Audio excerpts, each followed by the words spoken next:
Lily and I'm already back with another video. I keep saying that in every video, but I'm just really impressing myself. So today we're doing another Sentro Knitting Machine tutorial. I promise all my videos are not gonna be knitting machine tutorials, but I just was too excited to make this. So as you can see, I'm wearing another cutie knit dress.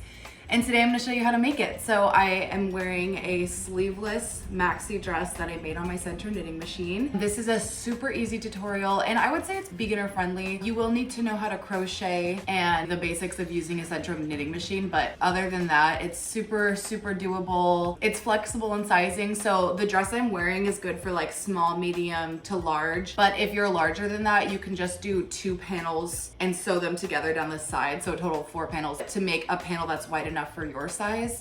But yeah, so let's just get right into it. For this tutorial, you're gonna need a pair of scissors, stitch markers, a 4.5mm crochet hook, a tape measure, a Sentro Knitting Machine, and 5 100-gram balls of the yarn of your choice. I only have 1 ball here because I literally use them all in the tutorial, but I'm using a wool and silk blend DK weight yarn, and you're gonna need 500 grams of DK weight yarn. Here are the colors I'm gonna be using for my dress. So I have a light blue, a dark blue, a dark blue mohair, bright pink, a bright pink mohair, and then a light pink, and then that is my acrylic waist yarn I'm going to use to start and finish every panel. I'm using mohair for this dress. If you don't have mohair, it's totally fine. Just use the same weight of DK weight yarn like I'm using, and that will completely like replace the mohair. I'm just doing this for like a little bit more fun texture. These are the pieces we're going to be making for this tutorial. So you're literally going to be making 2 extremely long identical rectangular panels, and I'll tell you the exact stitch count and the exact amount of rows in a second. So this time I'm going to show you guys how to cast on.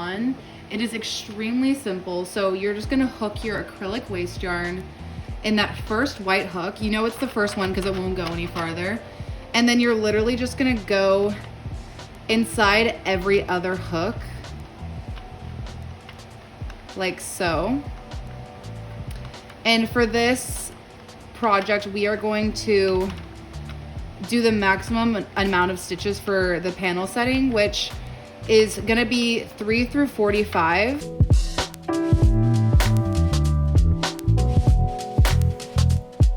So then once it's underneath this knob here to the left of 45, you're gonna just put it in the feeder, and that is casting on. So you can go crank the other way, and then it stops with the yarn under the 3rd peg. So it's going to be stitches 3 through 45, which is going to be 42 stitches, and that's your first row of waist yarn. So we're going to do 15 rows of waist yarn, and I will meet you here to start the body. Okay guys, so I just did 15 rows of my acrylic waist yarn. So I'm going to pull this out of the threader, my waist yarn, and to start with your body color, all you have to do is put it on the first hook, like so, and feed it through the feeder. I'm using the tightest feeding setting for the yarn that I'm using. And you're just gonna crank that bitch. As you can see, it pulled it down, and then I stop and I just tie a knot between the end of the acrylic waist yarn and the beginning of the body yarn, because it can get a little loose there and I don't want that to like unravel. So I just tie a little knot, and then you get cranking. So I just did 1 row. This body panel is just gonna be 1 large rectangle, which I probably already showed you. So we're gonna do 410 rows of our body yarn, and then we're gonna do more waist yarn. Just crank away during 410 rows, and I'm gonna periodically switch out my yarn colors like whenever I feel like it. I'll progress update you guys, but yeah, literally just do 410 rows, 42 stitches, and I'll meet you there. So I just did my 410th row, and now I'm gonna go in with my waist yarn again. So you're gonna cut off and take your yarn out of the threader, and you're gonna get your acrylic waist yarn, which I have right here, and thread it in just like we did the first time. And then once again, I'm gonna tie the 2 loose ends together.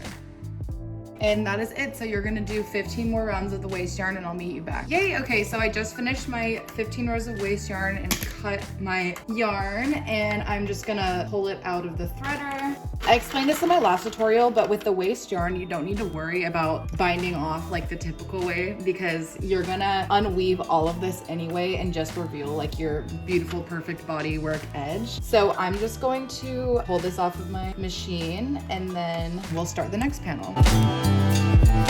This is what we made. We just have an extremely long rectangular panel. So this is gonna be the front panel. The front and back panels are completely identical. The next step is to make a panel exactly like this for the back panel. So just do the same exact thing for a second time. We'll have two panels and then we'll connect them. So I just finished my back panel. So I have two completely identical panels here. And right now we're gonna remove the waste yarn at the ends of the tops and bottoms of all panels. And I'll show you how to do that. So now we are gonna be getting rid of the waste yarn at the end of all of our panels, and we're going to be doing that by securing the edge of our finished piece. So basically what you're going to do, so we're just going to be like basically putting half double crochets in every single little stitch here to essentially bind off. So you're going to start by inserting your hook.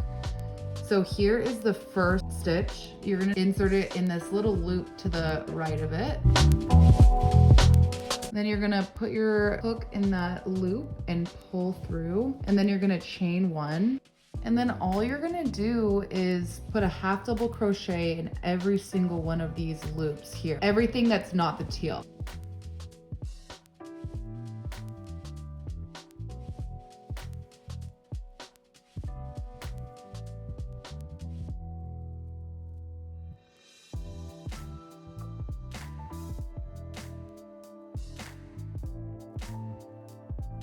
So just to reiterate, I'm putting half double crochets in each loop of the finished thread, which is this blue here.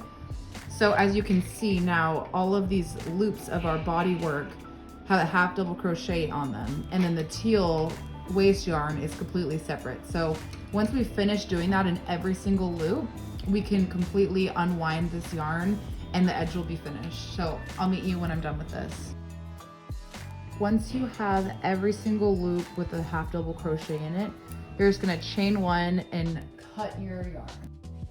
And then you're gonna wanna tie these two blue ends, or whatever yarn color you're using, the two ends together, because as you can see, it wants to like come undone. So you wanna just secure the end of your body yarn to the end of your bind off yarn. And now is the fun part. So all you're gonna do is literally just unravel this yarn. The edge is totally secured, so your work is completely safe. It's just gonna leave it with a really clean and perfect edge. And boom. So that is what it's gonna look like when it's done. Oh my God, it looks so pretty. So you're gonna do that on all 4 portions of waste yarn on both of your pieces. And then I'll show you how to assemble them. So now we've gotten the waste yarn off of all 4 panels and we're gonna connect at the shoulder. So I have our panels right sides together. And there should be 42 half double crochets on your bind off because that's how many stitches we did on the panel setting. So you're just gonna connect 11 stitches at each shoulder and that will leave enough room for your head.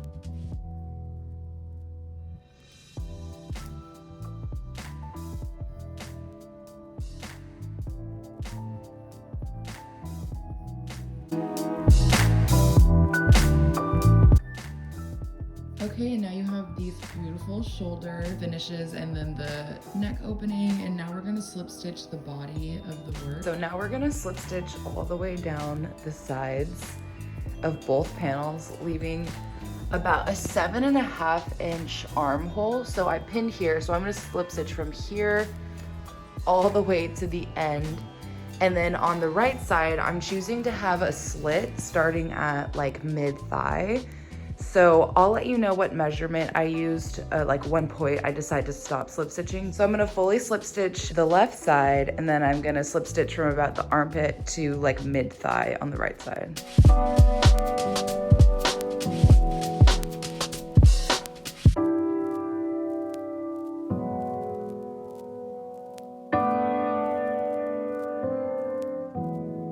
I just finished seaming one side here, and I actually am going to just seam all the way down the other side as well, because I realized that if you have a slit, the way that the panels shrink, it doesn't look right. So I'm just gonna do 2 full seams all the way down. And also I highly recommend to pin a lot when you're doing this, because it could be really easy to have the panels not match up, and then in the end, they'll be like 2 different lengths. So pin a ton, and I'll meet you when I'm done slip stitching the dress. Okay guys, oh my goodness, I'm so obsessed with how it's looking. So I just finished seaming both sides. As you can see, this is like the right side of it. And literally the last thing we're gonna do is finish all the hem. So the bottom hem and the 2 sleeves and the neck opening, and we're just gonna do 1 round of half double crochets all the way around each opening. So it's gonna go from looking like this to this. So now we have really perfect, pretty half double crochet edges. I also did the base of the dress. And then the final step is to just weave in all your ends. Another thing I wanna say, which I did say in my last Sentro Knitting Machine pattern, is if this isn't gonna fit your size, you can make 2 panels for the front and 2 panels for the back to create 2 longer panels if you just sew them all together. So just make 4 long rectangular patterns that measure up to your size, and it's the same exact process. You'll just have a front seam and a back seam. And that's it. I really hope you guys like this tutorial. It was super, super simple, but super fun and easy, and I feel like very rewarding. If you like this video, please give it a thumbs up and subscribe to my channel and share it with your craft loving friends. And thank you so much for watching, and I'm so excited to see you guys in the next one. Bye.